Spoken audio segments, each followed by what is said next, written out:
Hello all, welcome to the UChicago Institute of Politics Speaker Series event, Analyzing Chicago's Choice, Paul Vallas or Brandon Johnson. My name is Shannon Dye. I'm a second year in the college with a double major in political science and human rights. At the Institute of Politics, I'm the co-director of UChi Votes, a nonpartisan civic engagement group whose goal is to boost voter turnout and engagement on the UChicago campus.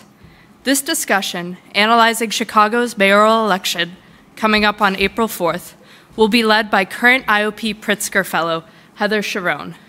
Cherone is a native Chicagoan from the Edgewater neighborhood who graduated from Kenwood Academy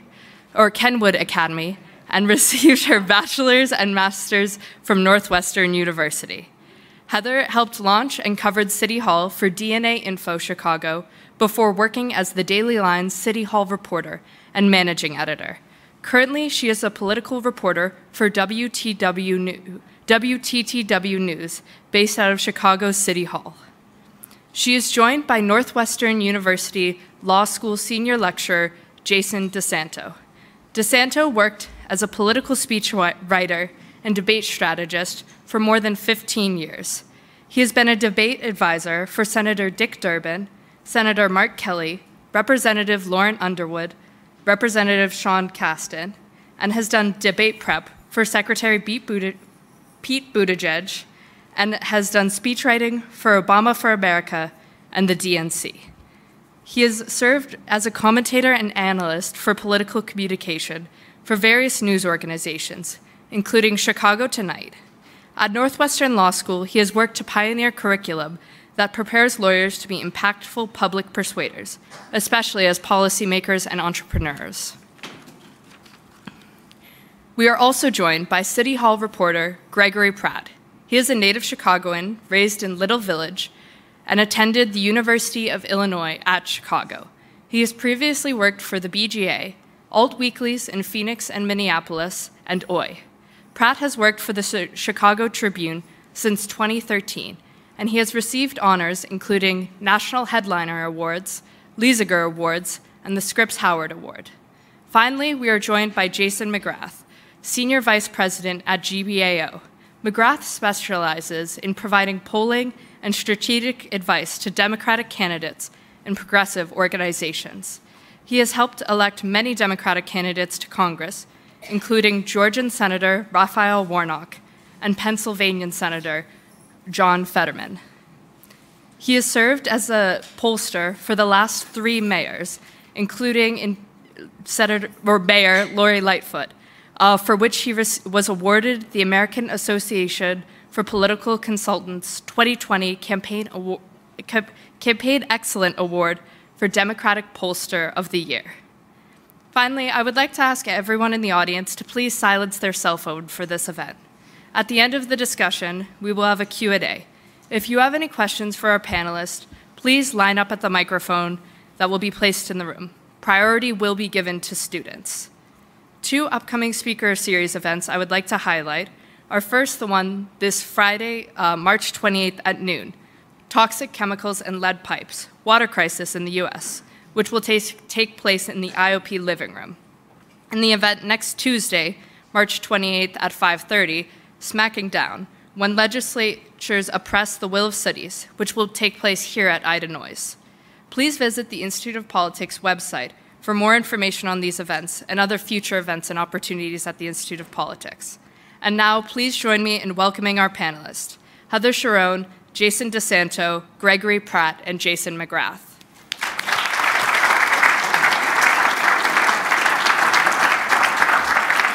Well, thank you all for being here, and thank you to all of the panelists who I pressed into service. And it seems impossible, but the race for Chicago mayor voting started today, which means today is election day, all the way up through April 4th, so this could not be a better time to have this discussion about the choice facing Chicago voters, which I think everybody up here would agree is the starkest choice that Chicago voters have had in quite some time. Brandon Johnson and Paul Vallas could not be more different candidates who would take different approaches to nearly every issue that we're going to talk about tonight. So let's get started. But before we can look ahead, we have to look back at least a little bit. Jason McGrath, what were the polls telling you before February 28th? And did Mayor Lori Lightfoot know that she was about to become the first mayor in 40 years to lose re-election? Well, that's a fun place to start. Good evening to you, too. So I feel like heading into the election, we knew that nothing was given. We knew that we were in a dogfight. We knew that we were in a race that was going to come down to a few points, a few thousand votes. All the polling, some of the trends that we had seen had indicated that Paul Vallas was likely to secure the first spot. And that made sense. He occupied a lane that was pretty unique to him for the most part in this race, with a reasonably large size of the electorate, lining up with him probably throughout most of January and into February. Beyond that, it was a little bit of a crapshoot, and there were three candidates that really seemed like they had some claim to the second spot. We saw as a campaign, the Johnson campaign surging behind us, and we also saw the Garcia campaign sort of recede, which left us kind of in a similar position. At the end of the day, we didn't quite hold on to the same vote share that we had projected, mostly on the north side, and it ended up being a little bit disappointing, but not shocking. We certainly knew it was a possibility, and a disappointing one at that. Okay, Jason DeSanto, what went wrong? Why wasn't Lori Lightfoot able to hang on to those voters along the lakefront on the north side? She should have listened to McGrath. I think that was the key.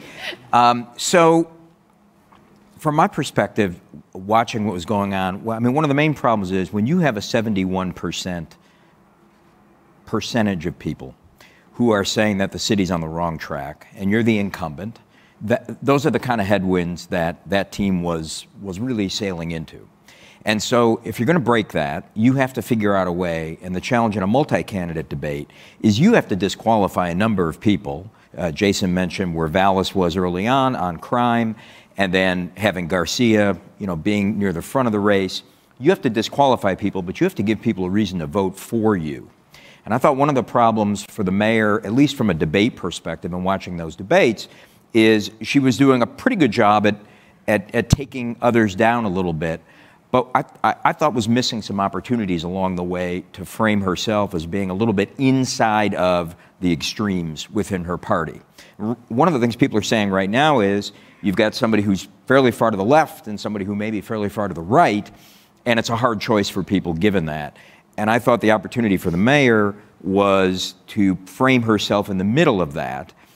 I think once you do that, then all the arguments that she tended to make, which tended to be about progress and that crime wasn't good, but it was getting better, might be arguments that people are prepared to hear. But emotionally, they're not prepared to hear those facts that you're going to try to marshal unless they feel like there is a frame or an emotional connection there that's going to allow her to be heard. And until you position yourself, at least on a debate stage, really, you may take some other people down, but the vote that's coming from them may just go to somebody else on that stage. And so the calculation, if we use the debates as a metaphor for the campaign as a whole, I thought that was the main challenge. Greg Pratt, what can Brandon Johnson and Paul Vallas learn from watching what happened to Lori Lightfoot? Well, they can try to listen to McGrath, to steal a joke, and to not break promises and not to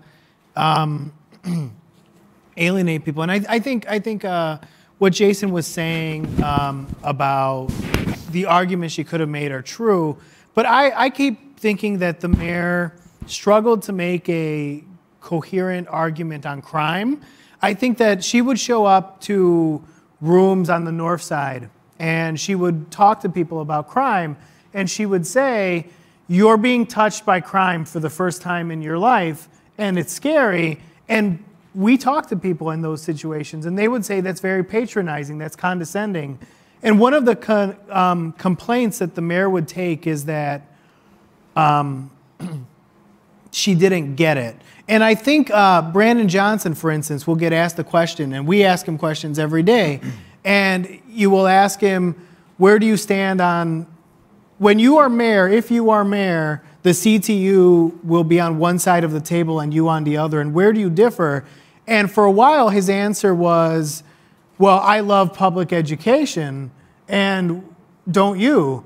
And, you know, it's not answering the question, right? It doesn't answer the very fair, very legitimate question. And I draw a parallel between that and Mayor Lightfoot's answer on crime, which I think was wanting, and I think that she struggled with audiences. And, you know, Paul Vallas has a similar issue where he will be asked a question and he will say, well, here's this thing that happened 30 years ago, and here's subpoint A, B, and C, and people don't want to, you know, over-explain. So I think that, you know, if they become mayor, to try to follow through as much as they can on their platform, but as they're campaigning to be mayor, you have to actually speak English, and if you can't speak English, speak Spanish, but you don't speak bureaucrat campaignese. One point that Jason made that I agree with intensely is when you're in the middle of a crime wave, as the city has been, you're the mayor, you're in charge. So when things are going well, you get the credit for that. When things aren't going so well, and I think you mentioned a statistic of somewhere north of 70% of people saying the city's going in the wrong direction, you're going to pay a price for that. And the mayor, I think, fairly or unfairly, and I personally think unfairly, did pay the price for that. Now, there have been a lot of stories written about what's been happening in other cities around the country. And rightly, voters in Chicago don't care that the crime rate is up in Philadelphia. They don't care that the crime rate is up in Peoria or San Francisco or Tulsa or anywhere else. They care about what's happening in Chicago and more specifically in their own neighborhood, right? Mayor Lightfoot was the first big city mayor to face re-election since those crime numbers started to rise. This was the first case of that. And in a race with 9 different candidates offering a variety of different positions, the nuance that is true on those issues, for example, the people who are tagging garages or leaving bullet casings in the alleys, they don't care who the superintendent is. They don't care who the mayor is. It's something that's happening a lot of places, but she's in a position where if there's a price to be paid, the mayor is going to pay that price. The nuance is hard to sell in a campaign. People do believe that you can choose, you don't have to choose between public safety and public justice. And the mayor talked about that a lot and talked about that on the air since, I think, November. But it's a lot more digestible to say something like, I will keep you safe, which was, I think, the message of the Vallas campaign. And I'm not knocking that. That's a smart message. Or if you're Brandon Johnson and you're speaking to a different share of the electorate, we need to get policing under control. When you own safety and policing, it's sort of hard to make that case as well. And you saw the limits of that in the vote. Jason DeSanto, so much of the national coverage of the outcome of this election was cast as, you know, a mayor of a big city, post-COVID, black, gay, defeated because she wasn't tough enough on crime. I think Greg and I would both take issue with that framing of the race. What is the limits of that phrase, of that framing, and how is that going to impact Johnson versus Vallas? Well, I think it's accurate insofar as it notes that crime is the main issue. That's the issue that people are identifying, and so to that extent, it's true. I mean, I think one of the challenges that she faced was, you know, not only that she's sort of wearing the jacket, but that the things that you mentioned were a brand. You know, to be such a pioneering candidate, to have that brand. And then 4 years later, to not really be certain, I think, for voters, what it is that she stood for other than that record. And that makes it very hard to win. I think what's happened is, and what Vallas successfully did was make the crime issue move to the center of the campaign. And to the extent that it's true, I mean, that might not be true as to what happened to Lightfoot. It is a little bit. But I think you can see that Vallas himself on the crime issue understands that it's not only crime. And you can see that by looking at the ads that he's running right now.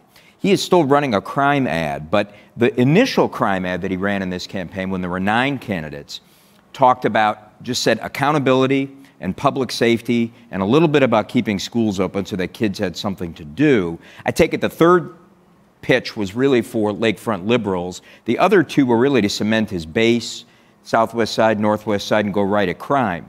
The ad that he's running right now is still about crime, but now it uses words like our great diverse city. It talks about accountability of the police, not accountability to people, and it talks about reforms. And so in each of those ways, it's a sheen on the crime issue, which also speaks to the other 66% of the people that he didn't get the first time around. So when looking at the limitation of that frame that we get nationally, I think the limitation is you still have to be mayor of a very diverse city that is experiencing crime in different ways, and there are different issues involved beyond crime. And that's what I think he's recognizing and moving his messaging a little bit now in a different direction. Well, that segues very nicely into my next question. I appreciate you reading my mind. Greg Pratt, we've talked a lot about crime, but the old cliche of Chicago politics is, of course, is that there's only one issue, and that issue is race. Is that true this time around in a way that it wasn't true in 2019? And is that because Vallas is white and Johnson is black? Yes. And, you know, and it's true because of the obvious, right? You can see it with your own two eyes. But the thing about the policing conversation I think is worthwhile. There's this sort of misconception amongst and in the world of political hackery that, you know, and I got interviewed by a couple of national news outlets, and they were like, well, this is about defund, right? This is about Joe Biden being tough on crime or something. I'm like, well, no, you know, there's a lot of other stuff happening here in Chicago that's very local. But, you know, there's people who think Paul Vallas is going to beat Brandon Johnson because he's just going to repeat the word defund, defund, defund. And that's not the case. I mean, defund's not popular, and there are some issues that come along with that. But, you know, last year we had Alderman Gil Villegas versus Delia Ramirez, and he had a ton of money, and all of his mail was about how she wants to defund the police, and she crushed him by about 40 points.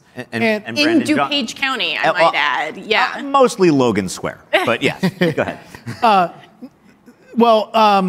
And you know, it's negative for Johnson, but it's not a magic bullet. It's not the silver dagger, and the moment you bring it out, the vampire dies. It's a much more nuanced, meaningful conversation than that. And I think that that's something that the national media outlets are missing. And about race, in 2020, I helped cover State's Attorney Kim Foxx's reelection. And she got outspent by Bill Conway, and then there were two other candidates. And she won easily. And for that story, me and my colleague Lali Bowen, we talked to black people in Chicago.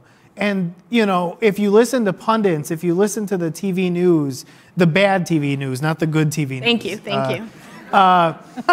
It's all Jussie Smollett all the time. And you go talk to black people who they would say, who cares?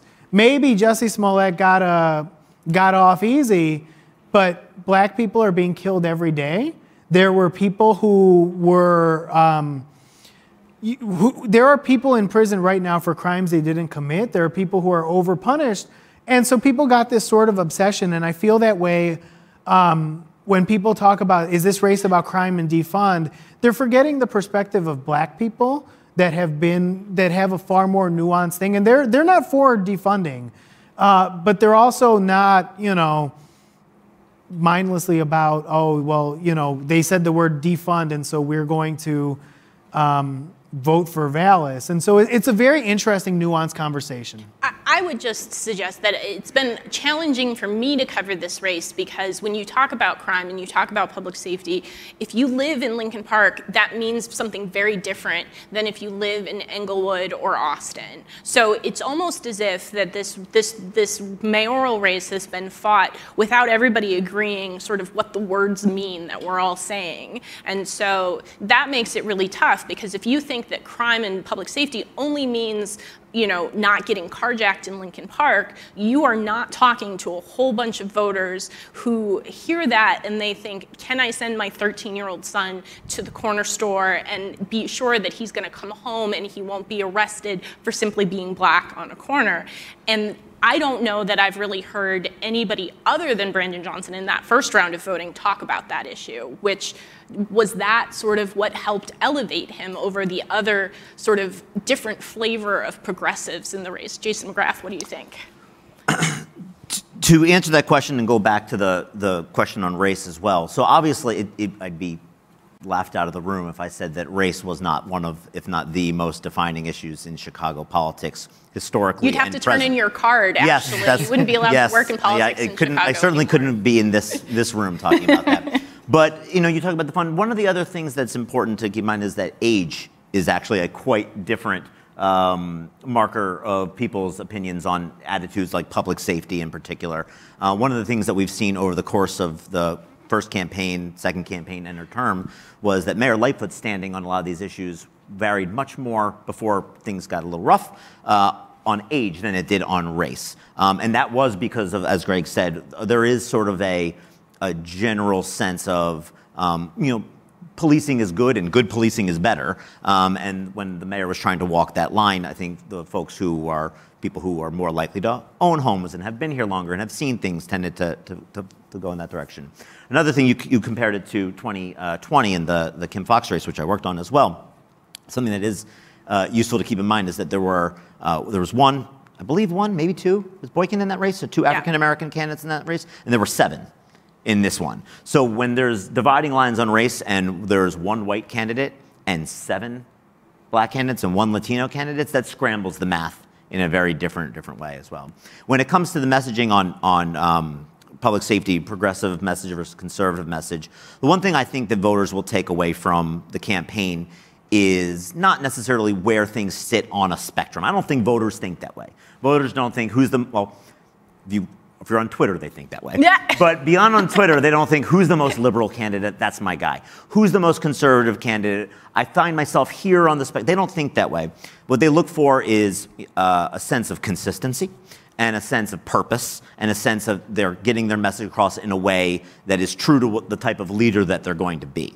And I'm trying not to put my thumb on the scale here, but I think that Paul Vallas, you talked about the shifts he's made in his messaging. It's reasonably consistent from the first round. A couple of things about diversity.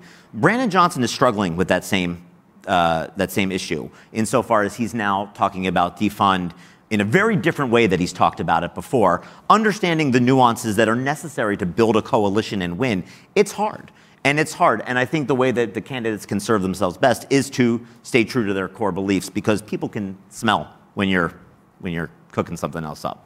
Speaking of shifting strategies, Jason DeSanto, Vallas seemed, at least in the first couple of forums, to come out and sort of attempt to just sort of float above it all without really engaging directly with Johnson. He certainly had some pointed critiques, but we didn't see him be aggressive in those debates. That, I think, has changed significantly in the last couple of days. When you're advising a candidate about debate strategy, how do you say, okay, you got to go for the jugular, or we want you to just sort of float through this and, you know, sort of keep your eyes on the horizon? What is that calculation like? Well, so the first thing is, and this goes right off of what Jason was just saying, is whatever your strategy is, it has to reflect the candidate themselves. Because there's nothing that's worse than a candidate who is, to use the current term of art, inauthentic. Because I think people recognize that right away. Given that, and along with that, whatever the strategy is you're going to develop has got to be in lockstep with everything else that you're doing in the race. So whatever messaging you've developed and story that you're telling about your candidacy and about your opponents should be reflected on that debate stage. I think the interesting part of a debate is that you have to answer for everything there, as opposed to dropping ads. And so what that puts a premium on is making those finer tactical choices about whether or not you're going to lodge certain attacks and being prepared to defend against certain attacks. I often say there are really 3 goals for debaters in debates. The first is to project what I would call strength and warmth, or authority and humanity. Most people who turn on a debate, and I include myself in this many times, are not going to understand every single issue that's going to come up in that debate, but we're going to make pretty quick distinctions about who we like, who we trust, who we think is up to the job, who we think is telling us what kind of values they're going to use in doing the job when we can't see them doing the job. And to the extent that candidates can project a degree of authority and credibility and also some humanity, that we actually like them, that's a good thing. That's number one. Number two is drive your message. So what is the overarching story that you're trying to tell in the race, either about yourself or about your opponent? And then the third part is do no harm. Or as one candidate that I once prepped told me, oh, you mean don't blow myself up? Yes, that's what we mean. But the virtuous circle, if there is one, is that those three things should work together. The more that you are comfortable in your own skin and are saying something that you truly believe in, and also that you've spent some time with people, so you're comfortable with people, the more that you are projecting strength and warmth, and the more you're on your message, the more comfortable you should be with that, and then you should be doing less harm. For Vallas, most of the time when you're in the lead, you don't want to make any news. You would be fine if the article said something like, there was a debate. You'd be okay if it's candidates trade barbs. Yeah, candidates trade barbs. Candidates clash. That's kind of in the wellspring of reporting. But otherwise, you want to make judgments about where you are in the race. And if you can, not only for the people who are watching there, but also driving news coverage with a particular, we would call it a contrast, some would call it an attack, that's what you want to do. So in the debates before the runoff, I can count on one hand, having watched maybe 6 or 8 of those debates, any attack that Vallas made at anybody else. And they were veiled, and they were only Lightfoot, really.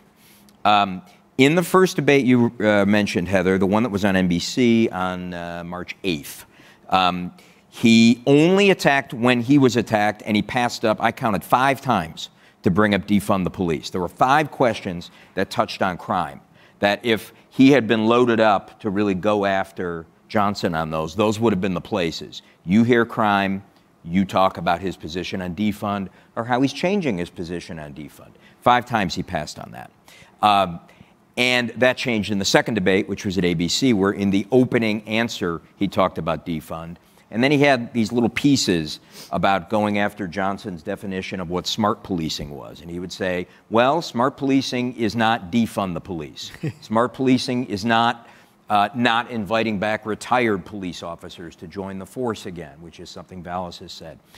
So it was a very different mode. And from Greg's fantastic reporting about a forum that was on Saturday, which was not televised, it sounds like it just went to a different level of maybe some would call it hostility. I would call it joyful. He was straight up yelling and red-faced. Yeah, and so that's the other piece. The one piece of advice I think would be critical for him is don't let somebody get under your skin, because there is a little bit of a narrative about him in the past that he usually thinks he knows best in a room. And it came out one time in the primary debates. Chuy Garcia and Vallas got into a discussion about who was responsible for opening a school in Little Village, which is a popular school.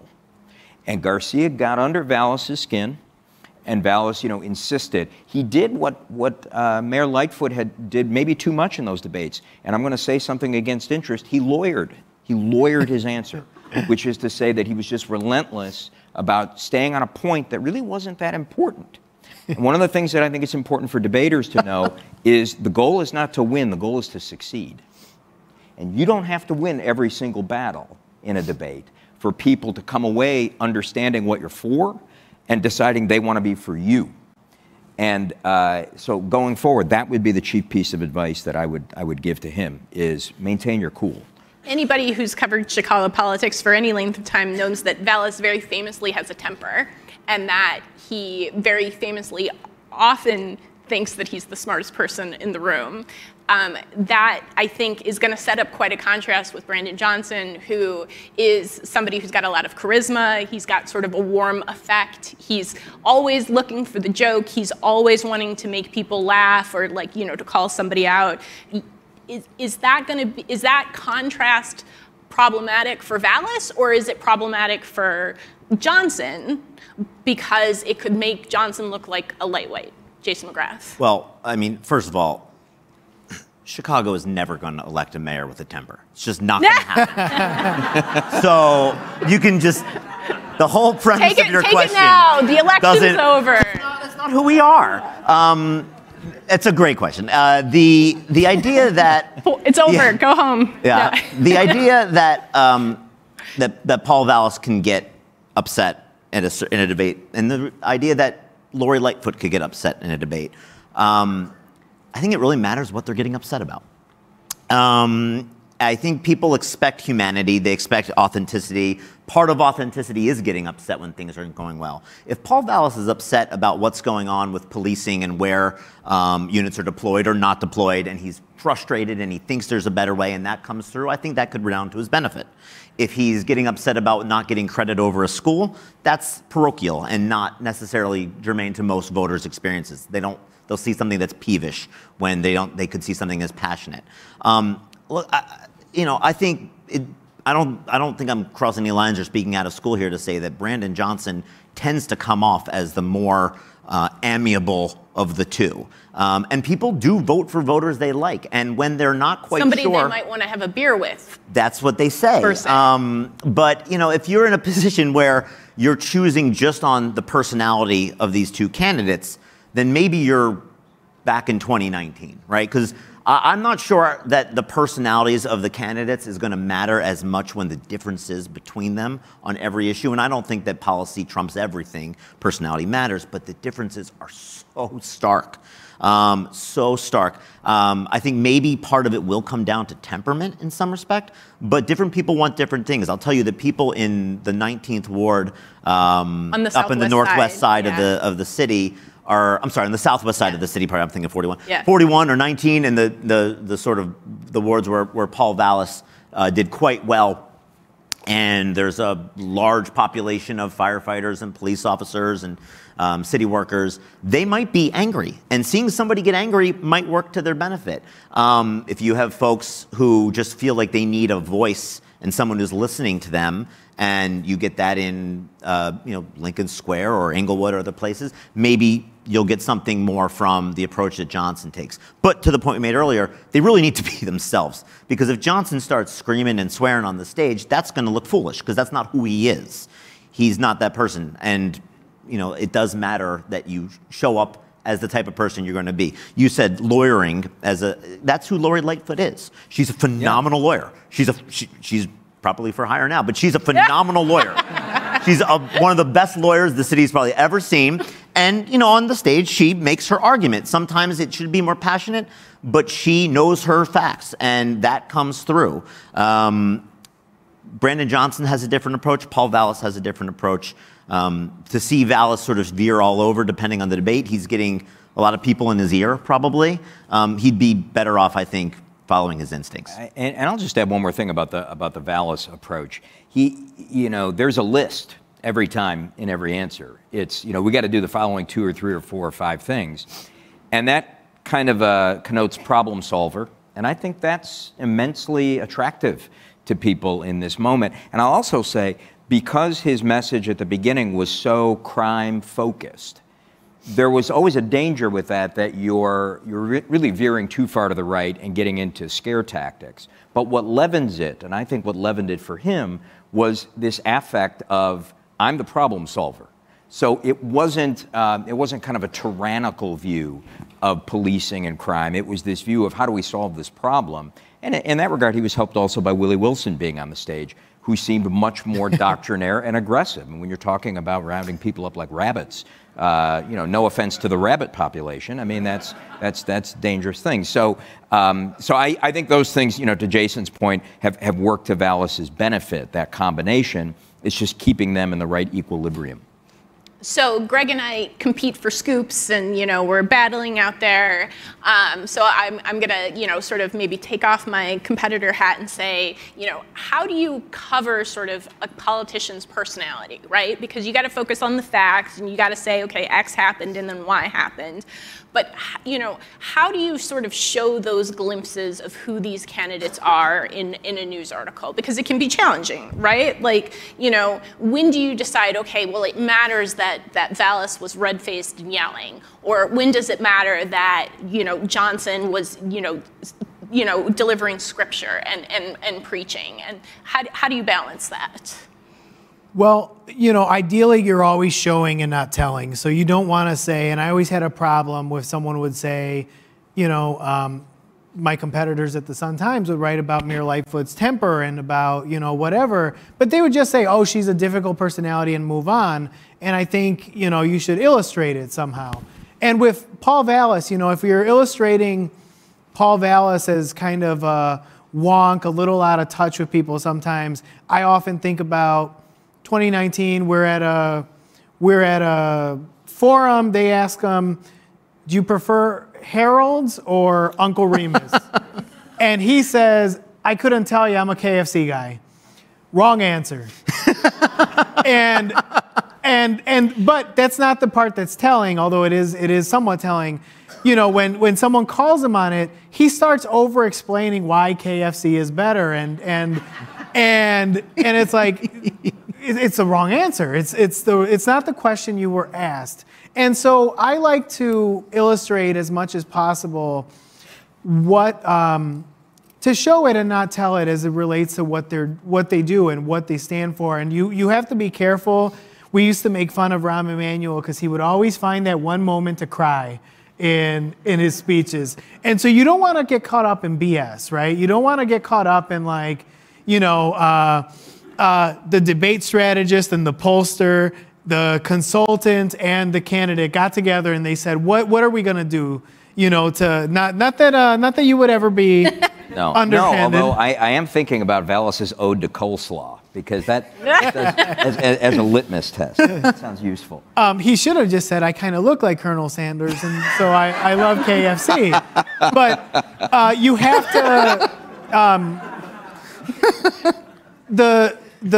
the voters, they care about who the person is, right? They care about, they want to see them in their element. And so I remember, a great story about Mayor Lightfoot, 2019. She's dealing with criticism from Tony Preckwinkle, who says, this is a lady who went off to make a lot of money at Mayor Brown. She's soulless.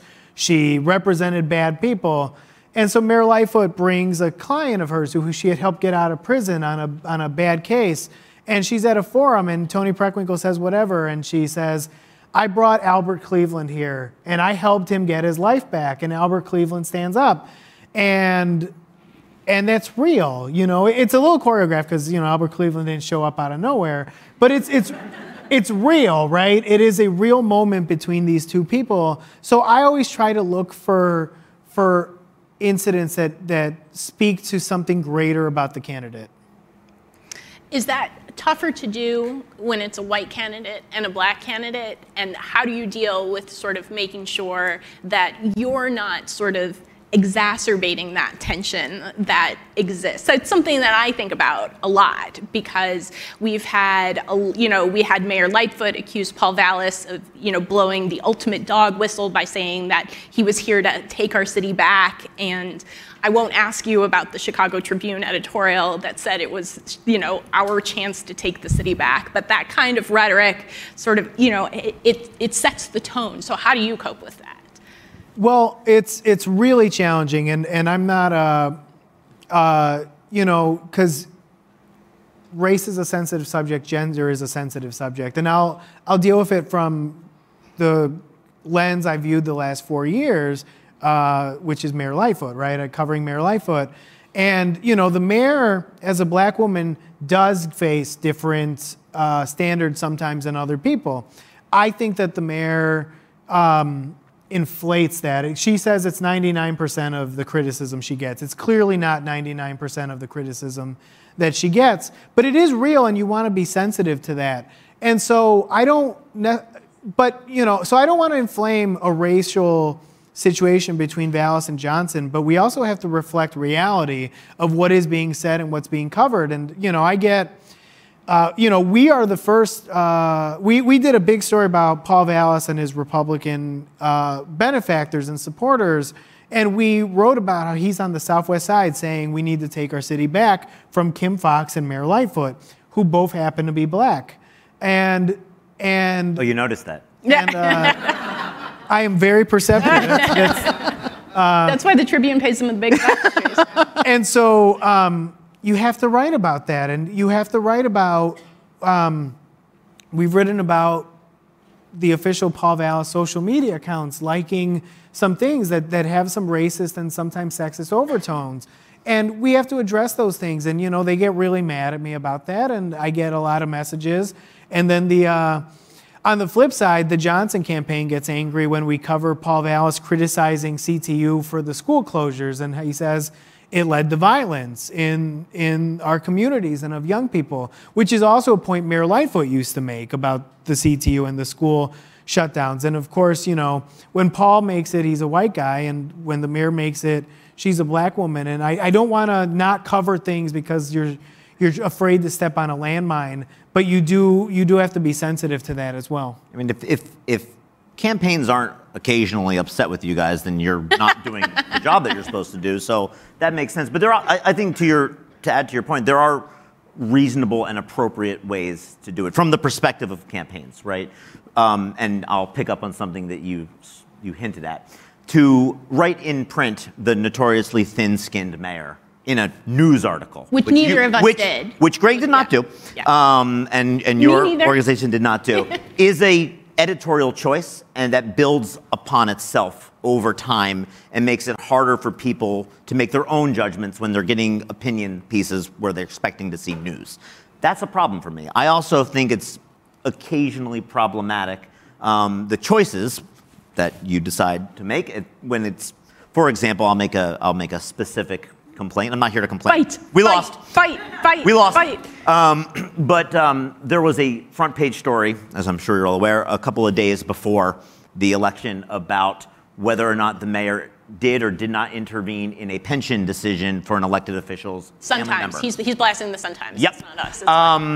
First of all, the mayor does not have any control over that. And it was not an appropriate story to begin with. And it was absolutely not an appropriate story a week before the election to dominate the news. So, from our perspectives, we know how hard it is to be fair, but there are certainly things that the free press can and should be doing to inform and not push. And like I said, I can sit here with you both today and say that wasn't your guy, you guys. Well, you can criticize me too. Yeah, bring it on. Yeah. When you're advising somebody like Senator Warnock, which, who ran against, very famously, Herschel Walker for his reelect, but ran against David Perdue first time around, is it... Kelly Loeffler the first time. That's what I meant. Sorry. Is it different... The other out-of-touch rich person, yeah. I didn't say that. Is the strategy, I'll put this to both Jasons, is the strategy different when you have one candidate who's white and one candidate who's a woman, and you have a candidate who's neither of those identities? Does that inform the strategy that you go forward? You can take it from here, but the answer is yes. Yes. Well, it does, but I want to say that your job is to think about your own campaign and where you stand in that moment with the voters and with the other candidate. So there are all kinds of dynamics that go into that. But to Jason's point earlier, we would be really engaging in some degree of malpractice to not take into account race and gender. With candidates that I've advised, we always simulate what's going to happen in a debate, and we make sure to try to simulate that as accurately as we can. So if we're trying, for example, to find somebody, if we're going to do a mock debate, we try to find people to play the roles who will well simulate the opponent, and that does include race and it does include gender. And I think what I've dealt with more in campaigns is maybe advising a male candidate who has a female opponent and recognizing, this is a different kind of dynamic. You have to give your very best performance, but you also have to step outside of yourself and the moment and be aware of how certain activities can look. One of the most famous examples of that was Joe Biden preparing in 2008 to debate Sarah Palin. And, Joe Biden had been a pretty effective debater in the primaries that year. It's one of the reasons that Barack Obama selected him as his running mate, because he was quite paradoxically very organized and very crisp, which nobody traditionally associated with Joe Biden. But that was the case in those primaries. But when they were practicing, One of the issues there was he became a little so caught up in that dynamic in the prep that he wasn't doing a very good job on his own answers and what it was he was supposed to be there to actually advocate for. So you can't let it overtake the prep, but you do have to take it into account for the prep and try to be nuanced about that.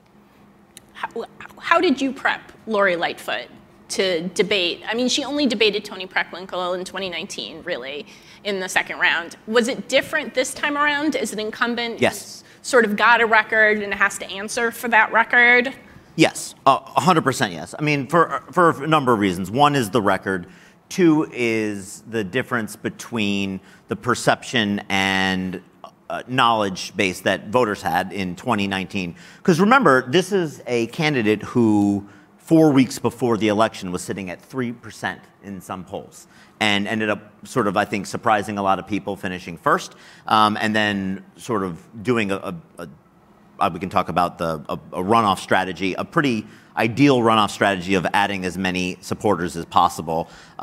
So people could put their sort of imprint on her. They didn't quite know exactly who she was yet. There were people who thought that she was way too liberal, people who thought she was way too conservative. So she had an opportunity to sort of introduce herself, and I think the way that she did that was very natural to who she was. And she was getting attacked, but she was getting attacked on things that were honestly not important to the people they were deciding, whether or not she had been sanctioned in a legal case 15 years before she had run. Nobody cared. Nobody cared. Whether or not what her record was at OEMC under the Daley administration, nobody cared.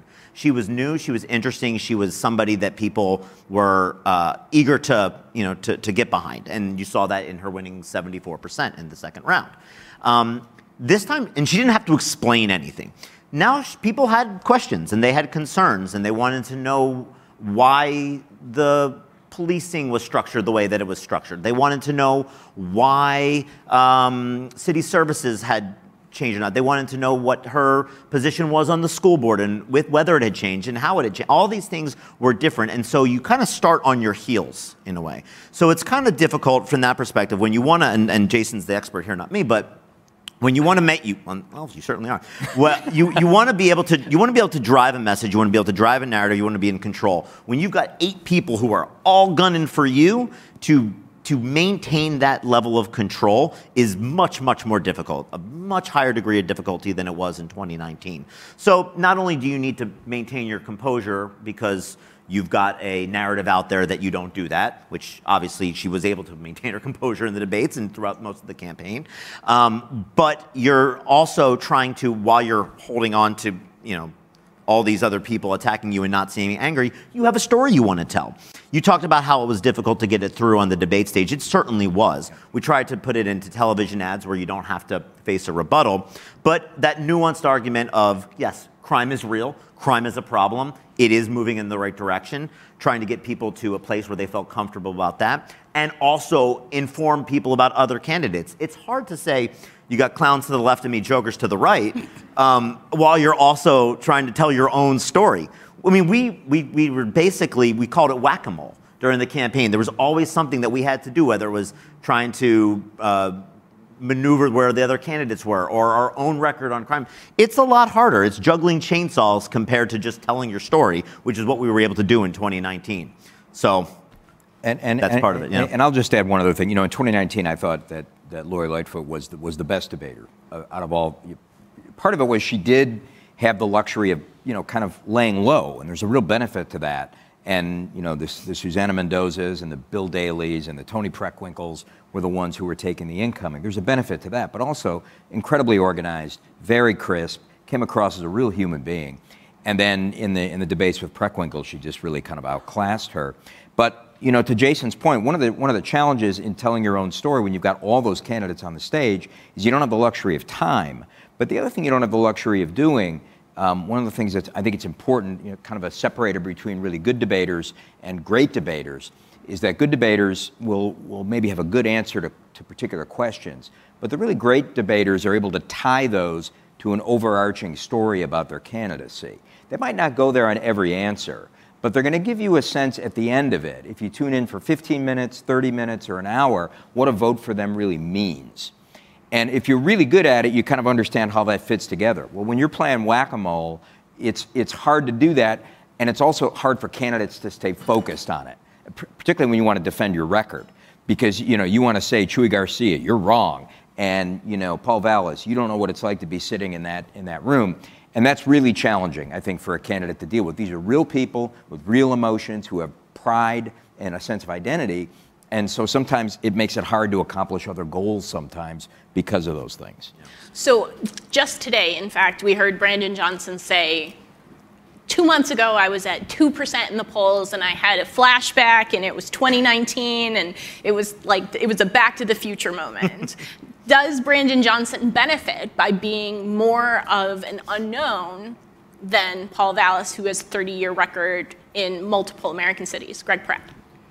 I think so. I think that when you're in a position where people are projecting onto you and you're kind of a blank slate, that's always worthwhile. You did see that with Mayor Lightfoot in 2019, as Jason pointed out. I think that one of the great mistakes, and it may work out for Paul Vallas, he may win the race, but one of the great mistakes that he has made so far is not defining Johnson right out the gate. He's been very aggressive on TV in the last week and a half or so, but he took his time defining him. And that allows Johnson to come out and tell his own story, and he still has a fairly blank slate, in my view. And so I think that Vallas made a choice not to be more aggressive defining his opponent, spending the money on those TV ads, and it may cost him. All right, we're going to go to Q&A. I'm sure you're all tired of listening to us babble on, so now we'll listen to you and answer your questions. So we've got the microphone in the center there. Please don't be shy. None of us up here are. So far, the discussion has mainly been about the media and the campaign on the media. I'm very old and very old school here. Remember when organizations used to make a difference, and I wonder what your sense is between the two candidates, how they're going to get out their vote. Who's got an advantage or disadvantage in that case? Well, I think we saw a really big volunteer effort from CTU, the teachers union, and the Service Employee International unions to get Johnson into the runoff. I guess the question is can Vallas match that in the runoff? Am I thinking about that right? I think that's fair. I think that the CTU and the SEIU are proven vote movers. They usually, on a citywide race, they haven't been able to do it alone yet. They lost in 2019, they lost in 2015, but they have a real field of support that can help make a difference there. I'm not sure what Paul has that is parallel, because some of the unions that support him are more like financial backers, which is worthwhile, like the Local 150, which is not a union that gives you a ton of troops on the ground who are very passionate and will live and die, but they'll give you $1 million to be on TV, and that's worthwhile too. Or in Chuy's case, $1 million to not be on TV. Organizations are really important, obviously, but the way that you win a runoff is by adding people, right? Everybody finished south of 50, somebody's got to get north of 50. You got to build a coalition to do that. Organizations can help with that, but what you really need to do is persuade people to come to your side, right? You need to build coalitions. We were lucky in 2019 that folks kind of saw the writing on the wall, and so within a few weeks we were able to add the support of people like I think Paul Vallas and Chuy Garcia and a bunch of different labor unions. And if I remember correctly, Paul Vallas endorsed you on election night and gave an incredibly long speech about how Lori Lightfoot was absolutely the right choice, so much so that we all thought he was angling for the job as budget director in the Lightfoot administration. That's a parallel universe. Maybe we should have given him the job. Yeah. I guess, right? No, but that's what you got to do. You got to add voters. You got to add people. And the question folks should be asking themselves as they sort of prognosticate about what's going to happen on April 4th is who is trying to add voters here. Turnout will be basically what it will be. It's been about 35% in the first round the last 3 times. It was higher in 2015 in the second round, which was a little bit more of a contested race between Garcia and Emanuel. So it might be a little bit higher, but you can't organize yourself to 55% turnout. You can maybe organize yourself to 38, 39, something like that, which in a very, very close race can make a difference.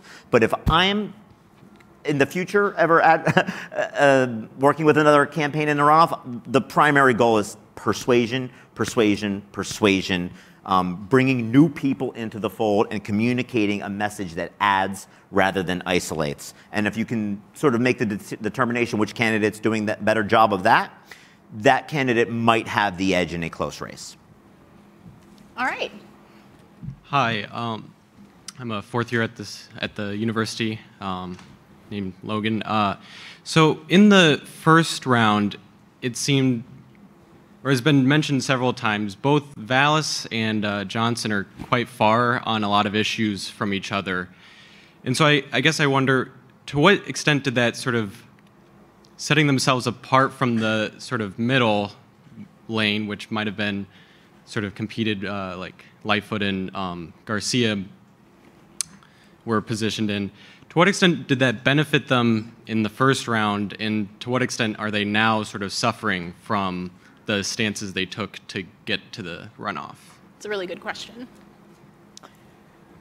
Well, you've got 2 candidates who are in this round who were the best communicators in round 1. I think campaigns are ultimately about math, message, and money. Math to put the coalition together that you need, message, that you have a clarity of message, and money that you can put behind it. And Vallas and Johnson certainly had enough of the money, but they also had very clear messages. And I think it's a wonderful question because it accents the fact that they had such clarity on messaging. Vallas moved into the space on crime early with ads that were really effective. They were direct to camera, they were sharply made, they had good production values, and they wasted absolutely no time in getting to the point and getting it to a way that was pretty measured, I thought. Johnson was the only candidate really who was talking about issues in the way that he was talking about them. He would talk about investing in people and the importance of investing in people. So that clarity is what got them, I think, to where they are now. And I think what we see now is we see 2 candidates who are trying to sample from the menu of each other. Johnson is really moving his message. If you look at his ads now, huge, big lettering and numbering, about 2,600 shootings in the last year. That leads off a Brandon Johnson ad now. They're still bright ads, they're fast-paced, they move quickly, they use his charisma and friendliness to good effect, but they start with that crime-first message. And even in the debates, the line about investing in people is a secondary or tertiary element of a lot of his messaging there. And I think to Jason's point earlier, there's a little bit of a, it's not quite clear kind of what the effect of that is on the clarity of the message. I think for Vallas, I think the advantage he has is he staked out a ground which is where the voters were and probably are on public safety. And so as long as he can stay at the top of that hill, he has that advantage on the messaging. So everything else he's trying to do, again to Jason's point, is to really add to the coalition, add to the math. And so it's a little bit of the leavening of the message here and there. For example, I'm not a Republican, I'm a Democrat. I work for Dawn Clark Netsch. The first time we heard that was on election night. As far as maybe Greg heard it, following around day to day. But that's the first time I heard it. And now you can't unhear it or not hear Paul Vallas not say it because he's going to say it all the time. So it is the traditional move to the center. And I think right now we don't know who's more successful in that mission. Okay. Sorry. Since considering that Latino voters are a very big chunk of the electorate, and neither Vallas nor Johnson drew their most of their support from that community. I mean, obviously, Chuy Garcia endorsed Brandon Johnson in the last few days, but apart from that, how much attention, I guess, are both candidates paying towards winning over those voters, and how are they each crafting their message as they try to win them to their side? Well, I'm from Little Village. I'm Latino from Little Village, and I still live there. I have a home there. And on my corner, on one end, there's a Brandon es mejor ad, and on the other, there's a Vallas for alcalde. And they were both actually brought there by the campaigns. You know, they were knocking on doors. A Johnson person left some stuff on my door yesterday. They're both working it, and you know, Latinos are somewhat conservative people. They go to church. They are very. We go to church. We are strict on the family unit. We believe in, you know, this American idea of if you're willing to work, you're gonna find work. You know, you will always have opportunity before you. And so Vallas sort of speaks to some of that, even though Garcia has endorsed them. And, you know, a lot of Latinos are conservative on issues like public safety. And so Vallas sort of has a little bit of an advantage there that Brandon is going to have to overcome, and that's why he's got Chuy Garcia out there. Chuy, you'll notice, took almost 3 weeks to endorse Brandon Johnson, and it'll be interesting to see how much effort he puts in to help support his candidacy. But the other flip side is, and this is just a sad testament about the Latino vote, is the turnout is somewhat low. You know, it's not great. If the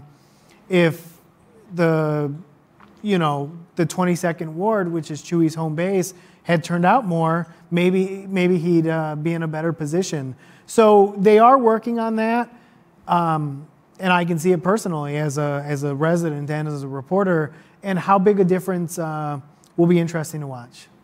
To follow up on that briefly, you made a point about the 22nd Ward. 22nd Ward is Chuy Garcia's home ward. It's Little Village.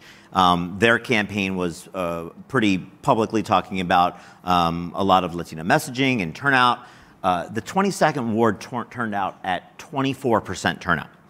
The 19th Ward, which is Beverly in the southwest side, turned out at 58% turnout. That is why Paul Vallas got 33% of the vote and Chuy Garcia got 16%.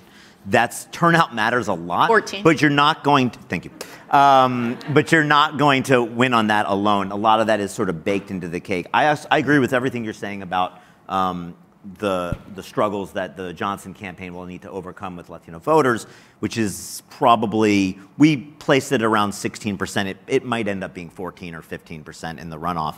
The one thing that Brandon does have going in his favor with the Latino community is, as a voting bloc, they are significantly younger than white voters or black voters or even Asian voters in the city. And one of the key correlative effects of Brandon Johnson's vote is that he has younger voters. So he might blunt some of the other, move towards Vallas that he might have. But they need both. If you win the Latino vote, you have a huge advantage, even though it's only 15%, because the rest of the math is hard for both candidates. All right. Hi, I'm Scott. I'm a retired steelworker. And I noticed that you bring up SEIU and you bring up the teachers union, but I wonder if people aren't underestimating what the rest of the labor movement's doing in terms of turnout. I have to tell you that with all of the stuff going on with the strikes, the Starbucks workers, the Amazon workers organizing, the strikes that are being won, there's a lot more attention being paid to what labor's doing. And I can tell you that, my union isn't a Chicago union, so it hasn't endorsed anybody. But our retirees and our members are out there door to door working on Brandon's campaign. And I think there's a real chance that power of labor in support of him is being not fully appreciated or not fully understood. I really think, I think that's one of the key reasons why Brandon will win. I think that's a really good point. There's we talked a lot about contrasts and wanting to set up contrasts with the other candidate. It's very clear that Vallas, who is backed by just about every business organization and has money from hedge funds and investment firms, is the candidate of business, and Johnson is the candidate of labor. And that speaks to, I think, voters in Chicago, perhaps in sort of like a visceral, emotional way. Are you a boss or are you not a boss? And I think that a lot of what we've seen from the Johnson campaign is trying to exploit, all of the differences that he has between Vallas, age, race, but also I think that labor management split is not one to sleep on as well. Johnson comes from the labor movement. Yeah. I mean, he comes from CTU in a very specific way that is different than most previous candidates for mayor, certainly successful candidates for mayor. And that's true, but and I think there's some distrust in many corners of the labor movement of Paul Vallas from when he was budget director, from when he ran schools in different cities around the country.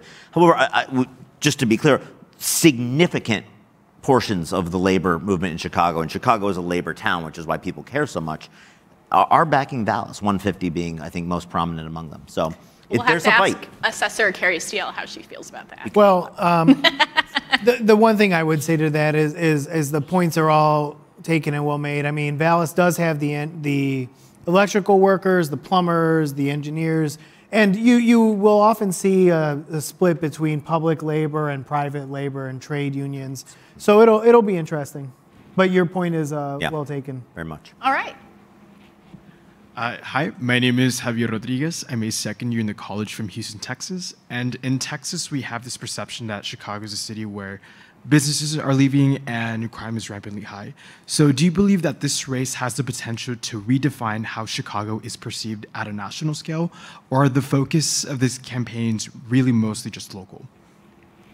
So this was sort of what I was trying to get at with my question about sort of the national coverage of this. I think if Vallas wins, you're going to see just a plethora of stories about what this means for Joe Biden in 2024. And I can assure you that all of them will be worthless. And so you should not read them. I promise I personally will not write one. And I think if Johnson wins, you're going to see an equal and opposite number of stories about what this means for Joe Biden in 2024. Also worthless. Will you write one of those? I will not write one of those. But so the question is, can this one race redefine Chicago's national image? Probably not. And, the person most responsible for that is, the current leader in the Republican primary for 2024, who is, of course, Donald Trump, who spent, 5 years using Chicago as an epithet at every possible opportunity.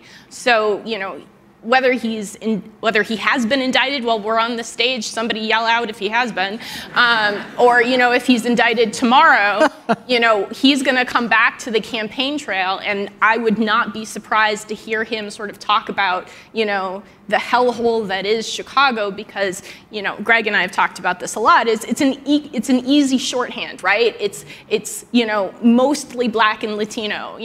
It is urban. It is Democrat. It is deep blue in a blue state. So I don't know that we're going to be able to convince anybody in Texas that Chicago is not right now on fire, and that we're all going to have to risk our lives to make it back to our homes. Well, there is just one other piece is, I think you're so exactly right about the number of articles that are going to talk about the national. I'm exhausted already. Yes. I'm exhausted by your exhaustion.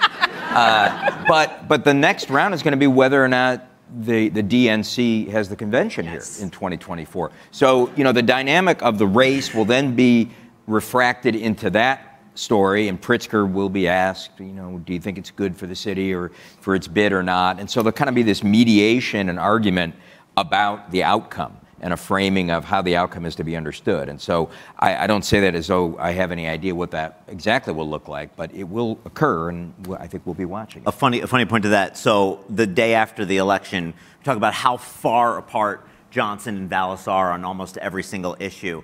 The day after the election, a letter was produced from both candidates, signed, saying we support absolutely every effort to bring the convention to Chicago in 2024. That was already written for 2 signatures, no matter who it was. Despite the fact that we are on fire, yes, we do business, support. labor, everybody wants Chicago to get the convention. I feel like I should disclose that I too want the convention to come to Chicago. Well, one quick thing, I like to travel, and when that's it. That's the one thing. That's the headline. No Greg Pratt says no convention in Chicago. Take it. No. Put it on Twitter in August if you want. On the city's image, if you travel abroad, sometimes they will ask you about Obama. Sometimes they will ask you about Michael Jordan, but they will often ask you about Al Capone, who has been dead for like 80 years. And so whoever the next mayor is will not change that image. Yep. Okay, we've got our last question right there. So much pressure, sorry. Hi, Nancy Smith, second year at the Public Policy School. I just had a quick question about individual endorsements and whether you think any of them so far in the run-out have been very significant, if you think there are any significant individual endorsements to come, and if you think there will be anyone who will stay out of making individual endorsements. I know one person who's going to stay out. Is that right? That's the news. Go yeah. I have a big spiel about this. I hate endorsements because for the most part they Loves don't to travel, hates endorsements. and I'm a big fan of Al Capone. Yeah. And hates Michael Jordan. It's very famously. For the most part, it's just a bunch of BS. It's like, are they going to go out there and hustle for you? I remember, and they do matter sometimes, when Barack Obama puts his name and his photo behind Rahm Emanuel against Shui Garcia and says, this is my guy, it means something. It meant something in 2015. But for the most part, Tony Preckwinkle endorses or Willie Wilson endorses. Are they going to go out there and campaign for you? And I remember there was a young man, Han Win, was running against Eileen Dordick in the North Side for a state rep seat. And, Eileen Dordick had Governor Pritzker, Senator Durbin, the dog catcher, everybody on their side. And Han Win was actually out there knocking doors and talking to people. And so a lot of endorsements are just BS. And on that uplifting note, that's it. Thank you so much for coming. Thank you to Jason McGrath, Jason DeSanto, Greg Pratt. Thank you for coming. So the University of Chicago's Institute of Politics is hosting a debate between Brandon Johnson and Paul Vallas on March 30th. It is at the Logan Square Arts Center. Please, please come. It will be a fantastic time, and we're hosting it in convention with WBEZ. And thanks for coming.